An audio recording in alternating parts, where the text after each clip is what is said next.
रहीम अस्सलाम वालेकुम। मैं आपका वीर दोस्त गुलाम मुर्तज़ा। तुसी वेख रहे मुर्तज़ा टीवी। मेरे चैनल सबसक्राइब करो, नाल एक बेल दा बटन है वो भी ओके करो, क्योंकि हर वीडियो मेरे वीरां दोस्तां दी जल्दी पहुंच सके। दोस्तों झोटी दूसरा सुबह सुनी माशाल्लाह, अजे 4 तो 5 दिन लै जाएगी। दूसरा सुबह दोस्तों 4 तो 5 दिन लै जाएगी। बिल्लियां अखां कुंडा सिंह माशाल्लाह देख रहे जे तुसी, वंडा भी खूबसूरत ने। ये 4 तो 5 दिन लै जाएगी। ये थना दे विच दुध नहीं पाया झोटी ने, पुछल बरीक है और डिमांड बिल्कुल दोस्तों जायज़ दी, बिल्कुल इंशाल्लाह जायज़ होएगी।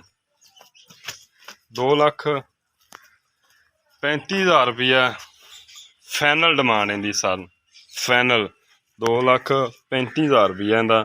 माशाल्लाह देखो पट्टा जवाना बाहर कड्डियां दी, और एक कड्डी दी बरीक वेखो कंच दी बनी माशाल्लाह देख लो दोस्तों, हर पासों खूबसूरत है।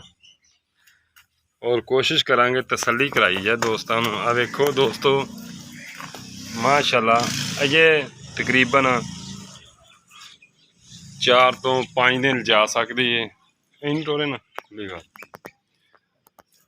डिमांड इनकी मालिक 2.5 लाख रुपया मंगता है, लेकिन फाइनल दोस्तों 2,35,000 की आप झोटी दे देंगे। किसी दोस्त वीर नूं पसंद आवे लै सकता है। Phone number 0344 6980 676। व्हाट्सएप ईमो बनी है तुन्नी कौली, बिल्कुल देख लो दोस्तों थोड़े सामने नहीं हैगी। धौन लम्मी और बरीक झोटी कंच दी बनी माशाल्लाह खूबसूरत है। और किसी वीर दोस्त नूं पसंद आंदी है राबता कर सकता है। माशाल्लाह खूबसूरत है। अख वेखो दोस्तों चिट्टी कुंडा सिंह चल पर माशाल्लाह सोना वाना बना देगी बंद, क्योंकि दोस्तों अजे 4 तो 5 दिन लै जाएगी बंद। बस कद माशाल्लाह देखो चोटी का, वंडा भी सोहनियां ने।